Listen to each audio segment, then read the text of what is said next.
ধরুন আপনি সমুদ্র তীরের স্রষ্টার ডাকে নামাজে দাঁড়িয়ে গেলেন, আর বিশাল সমুদ্রের ঢেউয়ের গর্জনের সাথে মৃদু হালকা বাতাস আপনার শরীর, হৃদয়, অন্তর প্রফুল্ল করে দিয়ে চলে গেল। কি ভাবছেন, এমনটা কিভাবে সম্ভব? হ্যাঁ, বলছিলাম আটলান্টিক মহাসাগর ও ভূমধ্যসাগরের মিলিত স্থলে এমন একটি মসজিদের কথা, যার আছে এক দারুণ স্থাপত্যশৈলী, যেটি শুধুমাত্র একটি মসজিদ নয়, মরক্কোর ইতিহাস এবং বিশ্বাসের প্রতীক। আজকে আমরা আপনাদের পরিচয় করিয়ে দেব মরক্কোর সবচেয়ে বড় মসজিদ, মসজিদুল হাসান আল শানি এর সাথে। মসজিদুল হাসান আল শানি মরক্কোর কাসাব্লাঙ্কায় অবস্থিত একটি ঐতিহাসিক মসজিদ। এটি আফ্রিকার দ্বিতীয় বৃহত্তম মসজিদ এবং বিশ্বের সপ্তম বৃহত্তম মসজিদ। এর 210 মিটার বা প্রায় 689 ফুট উঁচু মিনারটি বিশ্বের দ্বিতীয় উচ্চতম মিনার। অবস্থানগত দিক থেকে এই মসজিদ বিশ্বের সবচেয়ে আকর্ষণীয় ও মনোমুগ্ধকর স্থানে অবস্থিত।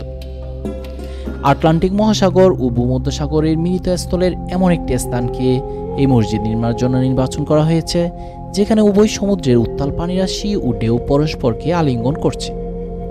ইসলামী স্থাপত্য কলার এই অপরূপ স্থানটি মরক্কোর শাসক দ্বিতীয় হাসান 1983 খ্রিস্টাব্দে কাসাব্লাঙ্কার ফানা নামক অঞ্চলের ঠিক আটলান্টিকের পার ঘেঁষে এই মসজিদের নির্মাণ কাজ শুরু করেন।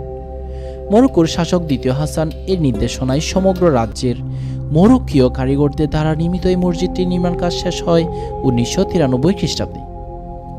মসজিদের দেয়ালগুলো একেবারে হাতে কারুকাজ করা, মার্বেলের তৈরি এবং ছাদটি সংকোচনযোগ্য।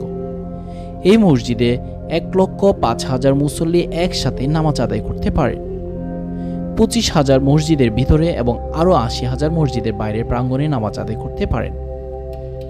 মসজিদের ছাদে অত্যাধুনিক স্বয়ংক্রিয় রুফটপ সিস্টেম বসানো আছে, যার দ্বারা স্বয়ংক্রিয়ভাবে ছাদে যে কোনো অংশ প্রয়োজনে খোলা যায়। এর সুউচ্চ মিনার চূড়ায় এমন শক্তিশালী সর্বাধুনিক লেজার রশ্মি স্থাপন করা হয়েছে, যার মনোমুগ্ধকর আলোকচ্ছটা পবিত্র মক্কা শরীফের দিকে 30 কিলোমিটার পর্যন্ত পৌঁছাতে সক্ষম। প্রায় 9 হেক্টরের সুবিশাল জায়গা জুড়ে মসজিদের কমপ্লেক্সটি কাসা বন্দর এবং এল হ্যাঙ্ক বাতিঘরের মাঝখানে অবস্থিত। এটি শহরের মাঝখানে অবস্থিত প্রাসাদ ওয়েদ এল মাখাজিনের প্রবেশদ্বার পর্যন্ত বিস্তৃত। মসজিদটি আটলান্টিক মহাসাগরের উপরে এমনভাবে নির্মিত, এটির কিছু অংশ স্থলে এবং কিছু অংশ সমুদ্রের উপর পড়ে। সমুদ্র থেকে পুনরুদ্ধার করা একটি প্রাকৃতিক শিলাকে সংযুক্ত করার জন্য একটি কাঠামো তৈরি করে এই মসজিদের অবস্থানটি সম্পন্ন করা হয়। সমুদ্রের ঢেউয়ের ক্ষয়কারী ক্রিয়া থেকে মসজিদকে রক্ষা করার জন্য দুটি বড় ব্রেক ওয়াটার তৈরি করা হয়, যার উচ্চতা 33 ফুট পর্যন্ত লম্বা।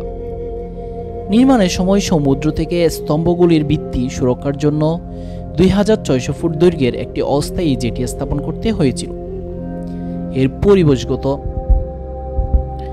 এর পরিবেশগত সুবিধা হলো এটি শব্দ ও দূষণ মুক্ত এবং সমুদ্র থেকে সতেজ বাতাস প্রাপ্ত হয়। মসজিদুল হাসান আল শানি শুধু একটি ধর্মীয় স্থল নয়, এটি মরক্কোর স্থানীয় মানুষদের আধ্যাত্মিক ও সাংস্কৃতিক কেন্দ্র হিসেবেও কাজ করে। এই ভিডিওতে মরক্কোর সবচেয়ে বড় মসজিদ নিয়ে এই পর্যন্তই। আমাদের পরবর্তী ভিডিওগুলো পেতে চ্যানেলটি সাবস্ক্রাইব করে সাথে থাকুন। ধন্যবাদ।